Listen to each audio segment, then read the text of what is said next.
Editor आणि press reporter असोसिएशनच्या वतीनं हा जो कार्यक्रम घेण्यात आलेला आहे तर त्यांची सतत आठवण राहावी हा त्यामागचा उद्देश आहे. मित्रांनो, की एडिटर आणि प्रेस रिपोर्टर ही केवळ संघटना नाही तर ही दलित, शोषित, कष्टकरी, शेतकरी, शेतमजूर, वाड्या तांड्यावर जीवन जगणाऱ्या समाजाला न्याय देण्याचं काम करते. आणि म्हणून मित्रांनो, की संघटना किती मोठी किंवा संघटना किती छोटी यापेक्षा ही संघटना काय काम करते याला खूप महत्व आहे. आणि छोट्या मोठ्या पत्रकारांवर होणारे अन्याय, अत्याचार, जुलूम, त्यांचे दुःख आणि वेदना मांडण्याचं काम ही संघटना करीत असते. म्हणून बाबासाहेब या ठिकाणी एका ठिकाणी असं म्हणतात की कोणत्याही चळवळीला वृत्तपत्र नसेल तर त्या वृत्तपत्राची, त्या चळवळीची वाटाघात आकाशात पंख तुटलेल्या पक्षाप्रमाणे होते. आणि म्हणून बाबासाहेबांनी आपल्या पत्रकारितेच्या माध्यमातून, बाबासाहेबांनी आपल्या संपूर्ण आयुष्यामधून संत केसर की या देशातील दलित, शोषित, कष्टकरी, शेतकरी, शेतमजूर समाजाला पंख देण्याचं काम केलं. आणि म्हणून कष्टकरी विचार दिला बाबासाहेबांच्या पत्रकारितेनं आणि एक भूमिका, एक विचार दिला. क्रांतीचा, परिवर्तनाचा, समतेचा विचार या पत्रकारितेने दिला. कारण बाबासाहेबांचा हा विचार ज्यावेळेस त्यांच्या अंतःकरणावर रुजला याच्यातून तुम्हाला त्यावेळेच्या प्रत्येक गोष्टीमध्ये त्यांच्या प्रत्येक शब्दामध्ये सर अर्थ आहे. आणि तो साहेबांनी सांगितल्या पद्धतीने साहेबांनी समजावा काय मांडतात हे नक्की माहित होतं सरकारला सुद्धा की हे त्यातून मांडणी होणार आहे, लोकजागृती होणार आहे, लोकांना हुशार करणार आहे, सत्य पुढे येणार आहे, आपली खंडेलशाही जी आहे ती पुढे येणार आहे. मग काय लिहिता सांगा, दोन कॉलम करा, हिंदी मराठी, इंग्लिश आणि मराठीची. तर तुम्ही याच्यातून समजून घेतलं पाहिजे की तुमची ताकद किती मोठी आहे लेखणीची. सरकार घाबरतं का करायला लावले दोन स्थळ, त्यांना भीती वाटत होती हे काहीतरी लिहून लोकांना हुशार करतील, लोकांना आपल्या अगेन्स्टमध्ये बंड करतील.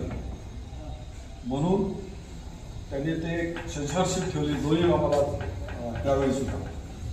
आजही सेन्सॉरशिप आहेच, परंतु आमचं जे मत आहे एक तुम्हाला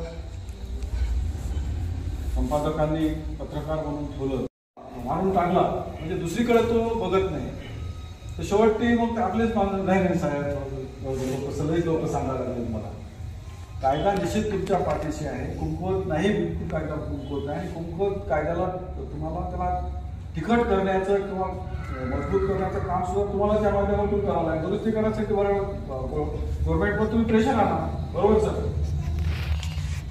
बिलकुल तुम्हाला याच्यामध्ये भीती बाळगून काम करण्याचं कारण नाही. एक मुक्त मत मांडता आलं पाहिजे, मांडलं पाहिजे. आता तुम्ही ज्यांनी मी चुकीच्या गोष्टीचं समर्थन म्हणत नाही, आता याचा म्हणता येईल काल श्रीरामाच्या बाबत हे केलं वक्तव्य, तुम्हाला गुन्हे दाखल झाले, काल श्रीला झाला, इकडे झाला. पण तो खरंच तसा काही पद्धत आहे का हे कुठंतरी शोधून काढून पुराव्यासह तुम्ही मांडण्याचा प्रयत्न केला पाहिजे. ह्या गोष्टीला समर्थन करावं असं म्हणत नाही मी, की निश्चित काय सत्य आहे लोकांपुढे आलं पाहिजे. ठीक आहे, तुमची पत्रकारिता आहे ती तिथं तुमच्या बुद्धिमत्तेला वाव देण्यासाठीची जागा आहे असं मला वाटतं. आज खरोखर सांगितल्या पद्धतीनं मला सेवाप्रसंगी माझ्या वतीने आवाहन करतो सर, सत्य मांडणं तर तुमचं कर्तव्यच आहे ते तुम्ही कराल, पण उघाऱ्याला हे करून काहीतरी खोट्या नाट्या गोष्टी मोठ्या करून सांगून. जय हिंद. तुम्हाला माहिती आहे की आज किती भयावह स्थिती निर्माण झालेली आहे की आचार्य बाळशास्त्री जांभेकरांनी जेव्हा दर्पण सुरू केलं तेव्हा त्यांचा उद्देश काय होता कशासाठी सुरू केलं होतं? त्यांनी सामाजिक आंदोलन उभं करावं, समाज जागृत व्हावा आणि इथली जी जुलमी व्यवस्था आहे या जुलमी व्यवस्थेच्या विरोधात एक आवाज निर्माण व्हावा यासाठी त्यांनी त्या काळात सुरू केलं. आजची वर्तमानपत्र काय करतात? आपण त्या काळाचा आणि आजच्या काळाचा संदर्भ लावला तर आपल्या लक्षात येईल की त्यावेळेची वर्तमानपत्र ही स्वतः आपल्याला माहित आहे की किती पद्धत त्या काळामध्ये किती कष्टाचं काम. आजच्यासारखं नाही ईमेल पाठवला की तिकडे प्रेस छापून टाकते. त्यावेळेसचा जो काळ होता भयानक होता. सगळ्या स्वतःच्या मशिनी कारखाना उभा करायचा, प्रेस टाकायची, स्वतःच मालक असायचा, स्वतःच पत्रकार असायचा, स्वतःच हे पत्र घेऊन प्रत्येकाच्या दरवाजामध्ये नेऊन टाकायचा. आज ती परिस्थिती राहिली नाही. कारण जे काही त्याचं कारण हे होतं की त्यांना खऱ्या अर्थानं पत्रकारिता करायची होती, खऱ्या अर्थानं समाज जागृत करायचा होता आणि म्हणून ते तो व्यक्ती स्वतः जाऊन काम करायचं. आज ते होत नाही. प्रत्येकाच्या दरवाजावर नॉक करून वर्तमानपत्र त्यावेळेचं पत्र टाकायचं, त्याला सांगायचं, त्याला वर्गणीदार करायचं. आज वर्गणीदाराची व्यवस्थाच राहिलेली नाहीये. कारण आज आपल्याला माहित आहे की आज काय झालेलं आहे. आज वर्तमानपत्र कोण चालवतात?